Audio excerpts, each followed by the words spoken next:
সম্মানিত দিনী ভাই ও বোন, এশার নামাজের পরে একটি আমল যদি করতে পারেন, জীবনে কোনোদিন আপনাকে রিজিক নিয়ে টেনশন করতে হবে না। আপনার যখন যা কিছু প্রয়োজন হবে আল্লাহ তাআলা সঙ্গে সঙ্গে গায়বীভাবে ব্যবস্থা করে দিবেন। আপনি অবাক হয়ে যাবেন, আশ্চর্য হয়ে যাবেন, এটা কিভাবে সম্ভব। সম্মানিত দিনী ভাই ও বোন, আমি বলবো আপনি এই আমলটি নিয়মিত করুন, এর ফলাফল নিজ চোখেই দেখতে পারবেন। আপনি এমন কিছু পেয়ে যাবেন যা কখনো কল্পনাও করেননি, কখনো ধারণাও করেননি। সুবহানাল্লাহ।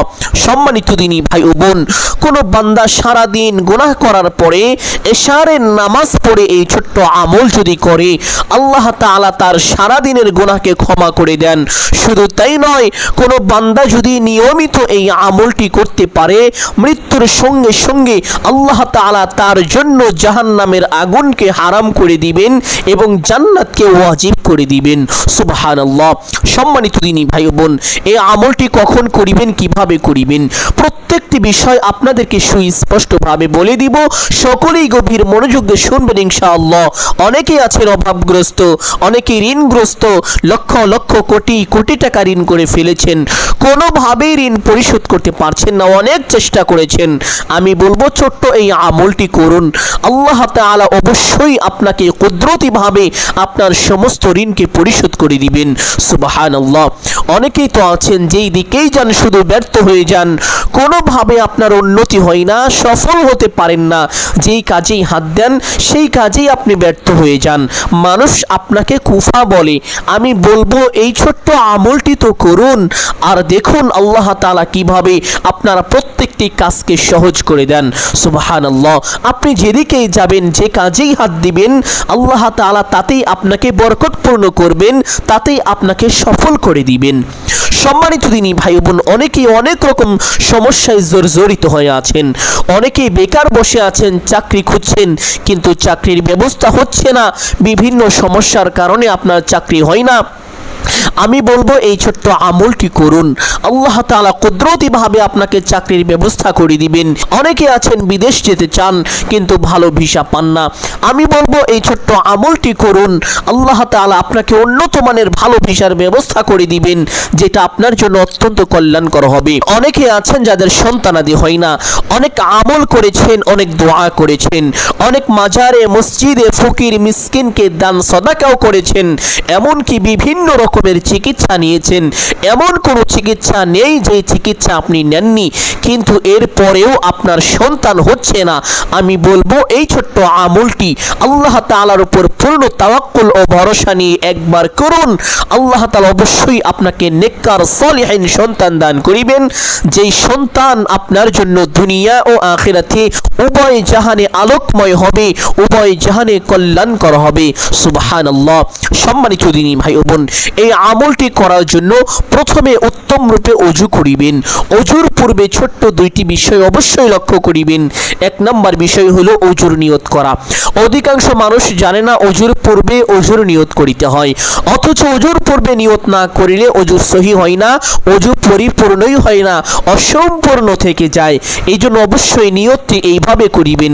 আপনি আপনার মনে মনে এই ধারণা করিবেন, সংকল্পনা করিবেন যে এখন আমি আল্লাহ তাআলার সন্তুষ্টির জন্য ওযু করছি, তাহলেই আপনার ওযুর নিয়ত হয়ে যাবে।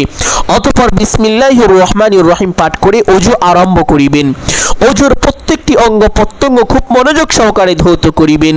চুপচাপ ওযু শেষ করে আপনার ডান হাতের শাহাদাত আঙ্গুলটি আসমানের দিকে সোজা করে দিয়ে একটি ছোট্ট কালিমা একবার যদি পাঠ করেন, আল্লাহ রাসূল সাল্লাল্লাহু আলাইহি ওয়াসাল্লাম বলেছেন আল্লাহ তাআলা আপনার জন্য জান্নাতের 8টি দরজা খুলে দিবেন। আপনি জান্নাতের যেই দরজা দিয়ে ইচ্ছে সেই দরজা দিয়ে সসম্মানে বিনা হিসাবে জান্নাতে প্রবেশ করতে পারবেন। আপনার জন্য কোনো বাধাই থাকবে না, কোনো হিসাবও নেওয়া হবে না। সুবহানাল্লাহ। সম্মানিত দিনী ভাই ও বোন, আপনি যদি চান আপনার জান্নাতে যাওয়ার পথ অতি সহজ হোক, সুগম হোক, তাহলে অবশ্যই প্রত্যেক ওযুর পরে এই ছোট্ট কালিমাটি একবার পাঠ করিবেন। আশহাদু আল্লা ইলাহা ইল্লাল্লাহু ওয়াহদাহু লা শারীকা লাহু ওয়া আশহাদু আন্না মুহাম্মাদান আবদুহু ওয়া রাসূলুহু। কালিমাটি পাঠ করা শেষ করে একটি পবিত্র স্থানে চলে যাবেন। দিনী ভাই ও বাবারা, যারা প্রাপ্তবয়স্ক বালেক পুরুষ রয়েছেন তারা অবশ্যই মসজিদে গিয়ে জামাআতের সাথে এশারের 4 রাকাত ফরজ নামাজ পড়ে নেবেন। মা ও বোন এবং মাযুর ব্যক্তিগণ যারা রয়েছেন তারা ঘরে বা বাড়িতে বা একটি পবিত্র স্থানে অবশ্যই এশারের 4 রাকাত ফরজ নামাজ পড়িবেন। এই 4 রাকাত ফরজ নামাজ পড়ার পরে 2 রাকাত সুন্নত নামাজ পড়িবেন। 2 রাকাত সুন্নত পড়ার পরে 2 রাকাত অতিরিক্ত নফল নামাজ তথা তাহাজ্জুদের নামাজ পড়িবেন। সুবহানাল্লাহ। এই নামাজ আল্লাহ তাআলার কাছে অত্যন্ত দামি ও সম্মানিত একটি ইবাদত। এই নামাজ যারা পড়ে আল্লাহ তাআলা তাদেরকে কখনোই কষ্টে রাখেন না, তাদেরকে কখনোই বিপদ আপদ দেন না। আল্লাহ তাআলা তাদেরকে নিজ কুদরতি হাতে হেফাজত করেন।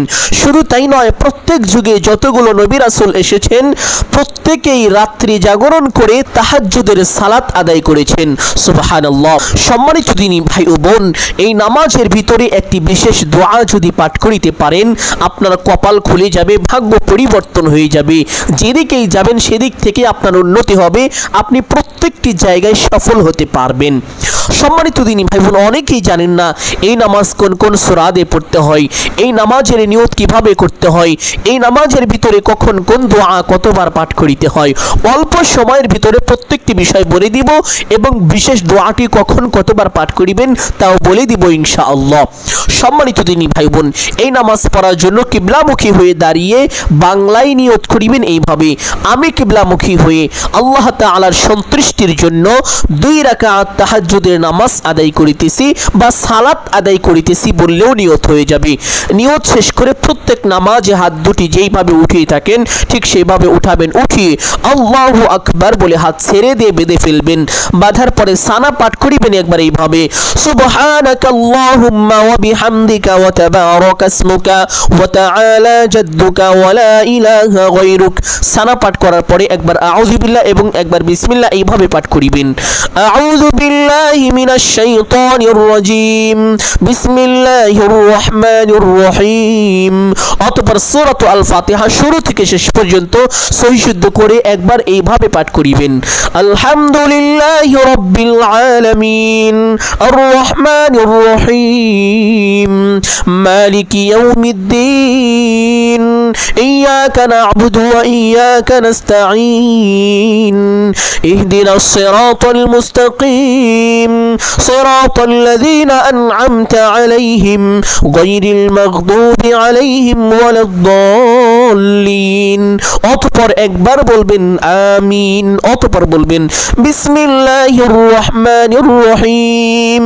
অতঃপর যেহেতু এটা প্রথম রাকাত এই জন্য পবিত্র কোরআনুল কারীম থেকে যে কোনো একটি সূরা পাঠ করে নেবেন ইনশাআল্লাহ। আপনাদের বোঝানোর জন্য আমি ছোট্ট একটি সূরা পাঠ করছি: ওয়াল আসর ইন্নাল ইনসানা লাফি খুসর ইল্লাল্লাযীনা আমানু ওয়া আমিলুস সালিহাতি ওয়া তাওয়াসাউ বিল হক ওয়া তাওয়াসাউ বিস sabr। আপনি চাইলে এই সূরাটিও পাঠ করতে পারেন অথবা যে কোনো একটি সূরা পাঠ করে নেবেন ইনশাআল্লাহ। সূরা পাঠ করা শেষ করে আল্লাহু আকবার বলে রুকুতে চলে যাবেন। রুকুতে গিয়ে রুকুর তাসবিহ পাঠ করিবেন কমপক্ষে 3 বার এইভাবে: সুবহানা রাব্বিয়াল আযীম। আপনি চাইলে এই তাসবিহ 5 বার অথবা 7 বারও পাঠ করিতে পারেন। তাসবিহটি পাঠ করা শেষ করে সামিআল্লাহু লিমান হামিদা বলে সোজা হবেন। সোজা হওয়ার পরে ছোট্ট দোয়াটি পাঠ করিবেন: রব্বানা লাকাল হামদ। অতঃপর আল্লাহু আকবার বলে সিজদায় চলে যাবেন।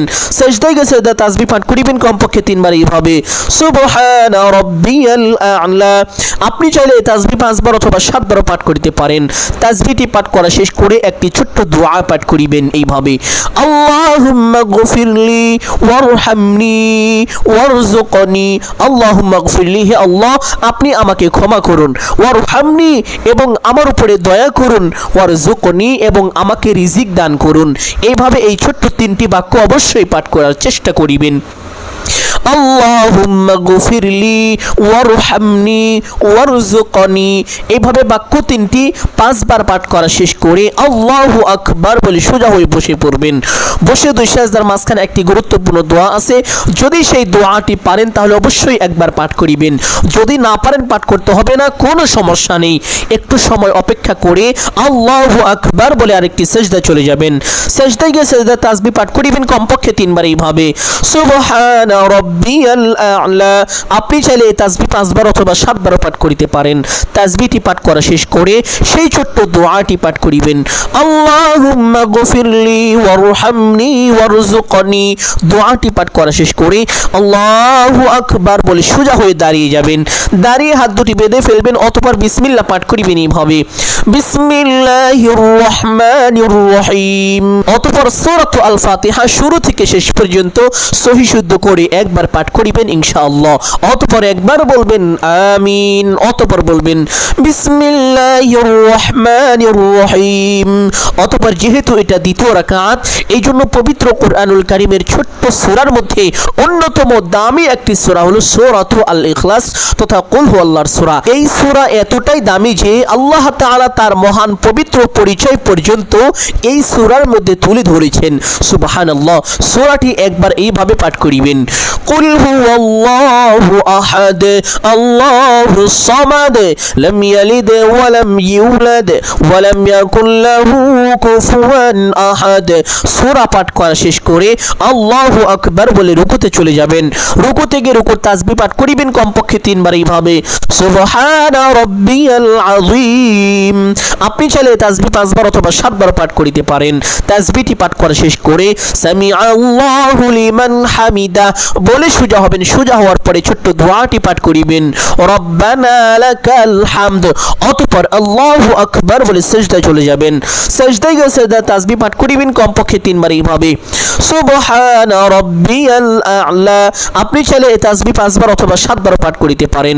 তাসবিহটি পাঠ করা শেষ করে সেই ছোট্ট দোয়াটি পাঠ করিবেন, আল্লাহুম্মা গফিরলি ওয়ারহামনি ওয়ারযুকনি। দোয়াটি পাঠ করা শেষ করে আল্লাহু আকবার বলে সোজা হয়ে বসে পড়বেন। বসে দুই সিজদার মাঝখানে সেই দোয়াটি যদি পারেন তাহলে অবশ্যই একবার পাঠ করিবেন, আর যদি না পারেন পাঠ করতে হবে না, কোনো সমস্যা নেই। একটু সময় বসে অপেক্ষা করিবেন, অতঃপর আল্লাহু আকবার বলে আরেকটি সিজদায় চলে যাবেন। সিজদায় গিয়ে সিজদা তাসবিহ পাঠ করিবেন কমপক্ষে 3 বার এইভাবে সুবহানা রাব্বিয়াল আ'লা। আপনি চাইলে তাসবিহ 5 বার অথবা 7 বার পাঠ করিতে পারেন। তাসবিহটি পাঠ করা শেষ করে সেই ছোট্ট দোয়াটি পাঠ করিবেন, আল্লাহুম্মা গফিরলি ওয়ারহামনি ওয়ারযুকনি। প্রত্যেক সিজদার মধ্যে এই দোয়াটি এইভাবে 5 বার করে পাঠ করিবেন। পাঠ করা শেষ করে আল্লাহু আকবার বলে সোজা হয়ে বসে পড়বেন। বসে প্রথমে তাশাহুদ পাঠ করিবেন এইভাবে التحيات لله والصلوات والطيبات السلام عليك أيها النبي ورحمة الله وبركاته السلام علينا وعلى عباد الله الصالحين أشهد أن لا إله إلا الله وأشهد أن محمدا عبده ورسوله। অতঃপর একবার দুরূদ ইব্রাহিম এইভাবে পাঠ করিবেন, আল্লাহুম্মা সাল্লি আলা মুহাম্মাদিন ওয়া আলা আলি মুহাম্মাদ কামা সাল্লাইতা আলা ইব্রাহিম ওয়া আলা আলি ইব্রাহিম ইন্নাকা হামিদুম মাজিদ। আল্লাহুম্মা বারিক আলা মুহাম্মাদিন ওয়া আলা আলি মুহাম্মাদ কামা বারাকতা আলা ইব্রাহিম ওয়া আলা আলি ইব্রাহিম ইন্নাকা হামিদুম মাজিদ। অতঃপর দোয়ায়ে মাসুরা পাঠ করিবেন এইভাবে, আল্লাহুম্মা ইন্নী যালামতু নাফসি যুলমান কাসীরা ওয়া লা ইয়াগফিরুয যুনুবা ইল্লা আনতা ফাগফিরলি মাগফিরাতাম মিন ইনদিকা ওয়ারহামনি ইন্নাকা আনতাল গফুরুর রহিম। অতঃপর ডান দিকে একটি সালাম দিবেন এইভাবে, আসসালামু আলাইকুম ওয়া রাহমাতুল্লাহ। অতঃপর বাম দিকে একটি সালাম দিবেন এইভাবে, আসসালামু আলাইকুম ওয়া রাহমাতুল্লাহ। এইভাবে দুইটি সালাম দিয়ে নামাজটি শেষ করবেন। সম্মানিত দিনী ভাই বোন, এই নামাজের ভিতরে যে বিশেষ দোয়াটি পাঠ করেছি অবশ্যই সেই দোয়াটি পাঠ করিবেন। নামাজ শেষ করে সেই স্থানে বসবেন, বসে প্রথমে এই ছোট্ট দুরূদটি পাঠ করিবেন। আল্লাহুম্মা সাল্লি ওয়া সাল্লিম আলা নাবিয়িনা মুহাম্মাদ। আল্লাহুম্মা সাল্লি ওয়া সাল্লিম আলা নাবিয়িনা মুহাম্মাদ। কিতাবের মধ্যে এসেছে আল্লাহ নবী সাল্লাল্লাহু আলাইহি ওয়াসাল্লাম বলেন, যেই ব্যক্তি একবার দুরূদ পাঠ করে আল্লাহ তাআলা সঙ্গে সঙ্গে ওই ব্যক্তির উপরে 10টি রহমত নাজিল করেন। সুবহানাল্লাহ। শুধু তাই নয়, ওই ব্যক্তিকে আল্লাহ তাআলা 10টি বড় বড় বিপদ থেকে হেফাজত করেন, তার জীবনের 10টি গুনাহকে ক্ষমা করে দেন এবং তার আমল নামায় 10টি নেকি লিখে দেন। এত শেষ নয়, ওই বান্দার মনের যে আশা আছে, মনের স্বপ্ন আছে, ওই আশা স্বপ্ন থেকে আল্লাহ তাআলা 10টি স্বপ্নকে পূরণ করে দেন। সুবহানাল্লাহ। সম্মানিত দিনী ভাই বোন, শুধু তাই নয়, একটি হাদিসের মধ্যে এসেছে এক সাহাবী রাদিয়াল্লাহু তাআলা আনহু আল্লাহর নবী সাল্লাল্লাহু আলাইহি ওয়াসাল্লামকে জিজ্ঞেস করলেন, ইয়া রাসূলুল্লাহ সাল্লাল্লাহু আলাইহি ওয়াসাল্লাম, আমি আমার দোয়ার কতটুকু অংশ আপনার জন্য নির্ধারণ করব? আল্লাহর নবী সাল্লাল্লাহু আলাইহি ওয়াসাল্লাম ওই সাহাবীকে বললেন, ও আমার সাহাবী, তোমার যতটুকু ইচ্ছে। সাহাবী এবার বললেন, ইয়া রাসূলুল্লাহ সাল্লাল্লাহু আলাইহি ওয়াসাল্লাম, আমি যদি আমার দোয়ার 4 ভাগের 1 ভাগ আপনার জন্য নির্ধারণ করি? আল্লাহ নবী সাল্লাল্লাহু আলাইহি ওয়াসাল্লাম সঙ্গে সঙ্গে বললেন, ও আমার সাহাবী, তোমার যতটুকু ইচ্ছে, তবে বেশি করলে ভালো। ওই সাহাবী এবার বললেন, ইয়া রাসূলুল্লাহ সাল্লাল্লাহু আলাইহি ওয়াসাল্লাম, আমি যদি আমার দোয়ার 4 ভাগের 2 ভাগ তথা আমার দোয়ার অর্ধেক সময় আপনার জন্য নির্ধারণ করি? আল্লাহ নবী সাল্লাল্লাহু আলাইহি ওয়াসাল্লাম সঙ্গে সঙ্গে বললেন, ও আমার সাহাবী, তোমার যতটুকু ইচ্ছে, তবে বেশি করলে ভালো। সাহাবী এবার বললেন, ইয়া রাসূলুল্লাহ সাল্লাল্লাহু আলাইহি ওয়াসাল্লাম, আমি যদি আমার দোয়ার 4 ভাগের 3 ভাগ আপনার জন্য নির্ধারণ করি? আল্লাহ নবী সাল্লাল্লাহু আলাইহি ওয়াসাল্লাম বললেন, ও আমার সাহাবী, তোমার যতটুকু ইচ্ছে, তবে বেশি করলে ভালো। এবার সাহাবী বললেন, ইয়া রাসূলুল্লাহ সাল্লাল্লাহু আলাইহি ওয়াসাল্লাম, আমি যদি আমার দোয়ার 4 ভাগের 4 ভাগই আপনার জন্য নির্ধারণ করি, অর্থাৎ আমি যখন দোয়া করব, আমার দোয়ার মধ্যে সবসময় শুধু আপনার জন্যই দোয়া করব, আমি অন্য কিছুর জন্য বা নিজের জন্য কোনো দোয়া করব না। এটাই সাহাবী বুঝিয়েছেন। আল্লাহ নবী সাল্লাল্লাহু আলাইহি ওয়াসাল্লাম সঙ্গে সঙ্গে বললেন, ও আমার সাহাবী, তাহলে তো তোমার সমস্ত উদ্দেশ্য পূরণ হয়ে যাবে, তোমার সমস্ত দোয়াই কবুল হয়ে যাবে। সুবহানাল্লাহ। আল্লাহ নবী সাল্লাল্লাহু আলাইহি ওয়াসাল্লাম বুঝিয়েছেন, ও আমার সাহাবীরা, যখন তোমরা দোয়া করো, দোয়ার মধ্যে যদি আমি রাসূলের জন্য দোয়া করো, তাহলে আল্লাহ তাআলা আমি রাসূলের জন্য দোয়া করার কারণে তোমার দোয়াকেই কবুল করবেন, তোমার আশাকেই পূরণ করে দিবেন। সুবহানাল্লাহ। যারা চান আপনার দোয়া কবুল হোক, আপনার মনের আশা পূরণ হোক, তারা বেশি বেশি এই দুরূদটি পাঠ করিবেন। আল্লাহুম্মা সাল্লি ওয়া সাল্লিম আলা নাবিয়িনা মুহাম্মাদ। আল্লাহুম্মা সাল্লি ওয়া সাল্লিম আলা নাবিয়িনা মুহাম্মাদ। বিশেষ করে কোনো আমল বা কোনো দোয়ার পূর্বে এবং পরে অবশ্যই দুরূদ পাঠ করিবেন। যদি দুরূদ না পাঠ করেন তাহলে কি হবে? পবিত্র হাদিসের মধ্যে এসেছে, আল্লাহ নবী সাল্লাল্লাহু আলাইহি ওয়াসাল্লাম বলেছেন, ও আমার সাহাবীরা, যখন তোমরা দোয়া করো, দোয়ার পূর্বে এবং পরে দুরূদ পাঠ করো। যেই দোয়ার পূর্বে এবং পরে দুরূদ পাঠ করা হয় না, ওই দোয়া আসমান এবং জমিনের মধ্যবর্তী স্থানে ঝুলিয়ে থাকে, ওই দোয়া আল্লাহ তাআলার আরশে আজিমে পৌঁছাইতে পারে না। নাউযুবিল্লাহ।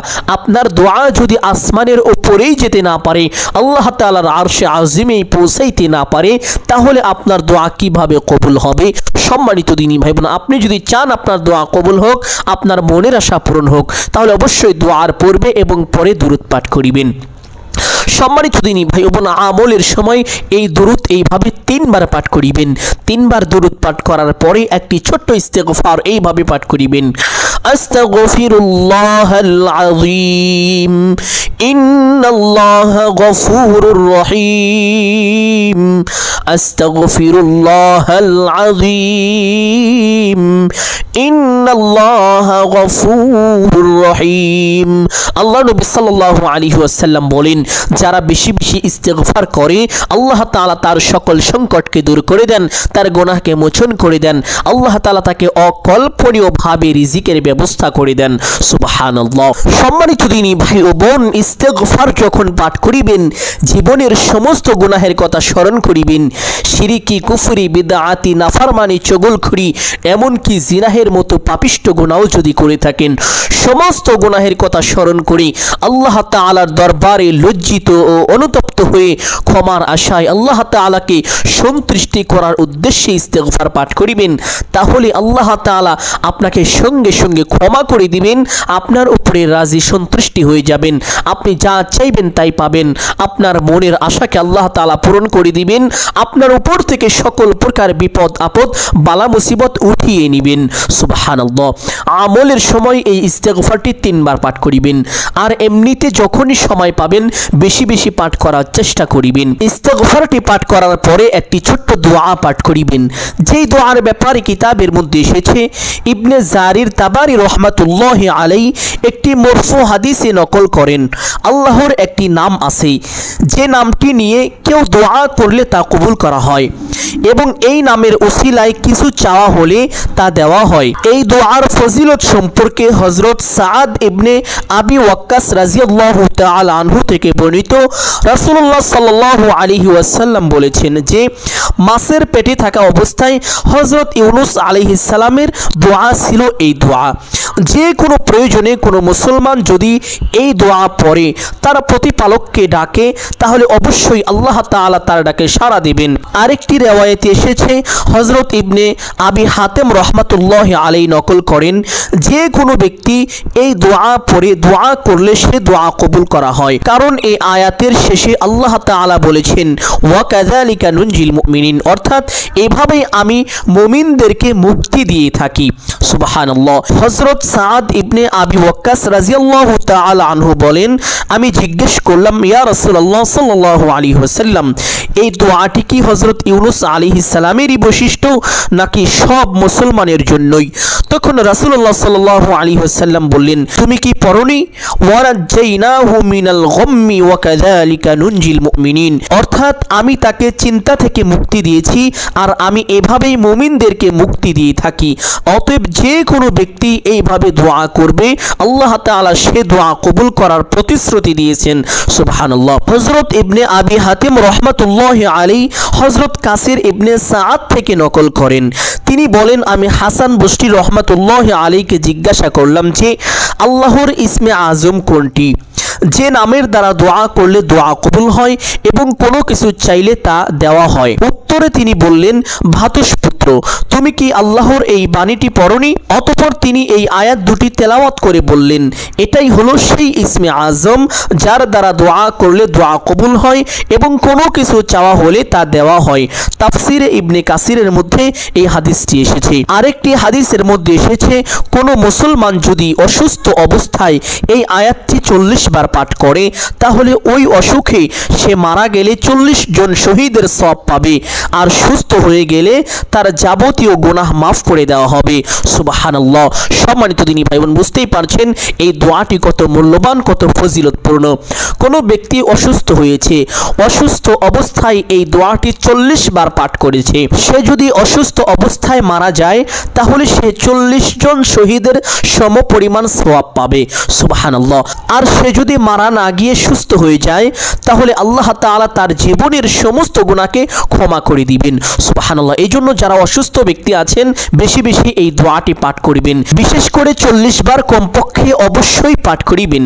এইভাবে দোয়াটি পাঠ করিবেন, লা ইলাহা ইল্লা আনতা সুবহানাকা ইন্নী কুনতু মিনাজ জালিমিন। সহি শুদ্ধ করে পাঠ করিবেন। সম্মানিত দিনী ভাই বোন, আমলের সময় এই দোয়াটি এইভাবে 40 বার পাঠ করিবেন। দোয়াটি পাঠ করার পরে আরেকটি ছোট্ট দোয়া এইভাবে পাঠ করিবেন, আল্লাহুম্মা আইন্নি আলা যিকরিকা ওয়া শুকরিকা ওয়া হুসনি ইবাদাতিক। চতুর্দিক থেকে অঝোর ধারায় বৃষ্টির মতো আল্লাহ তাআলা আপনাকে রিজিক দান করিবেন। সুবহানাল্লাহ, অবাক হয়ে যাবেন, আশ্চর্য হয়ে যাবেন। সম্মানিত দিনী ভাই বোন, এশার নামাজের পরে অবশ্যই এই ছোট্ট দোয়াটি এইভাবে 3 বার পাঠ করিবেন। আল্লাহুম্মা আইন্নি আলা যিকরিকা ওয়া শুকরিকা ওয়া হুসনি ইবাদাতিক। ছোট্ট দোয়াটি এইভাবে 3 বার পাঠ করার পরে আল্লাহ তাআলার পবিত্র সিফাতে 3টি নামের জিকির করিবেন। 1 নম্বরে হলো ইয়া রহমানু, ইয়া রহমানু, হে দয়াশীল আল্লাহ, ইয়া রহমানু।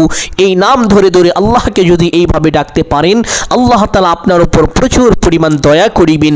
আপনি যা চাইবেন আল্লাহ তাআলা আপনাকে কুদরতিভাবে তা ব্যবস্থা করে দিবেন। সুবহানাল্লাহ।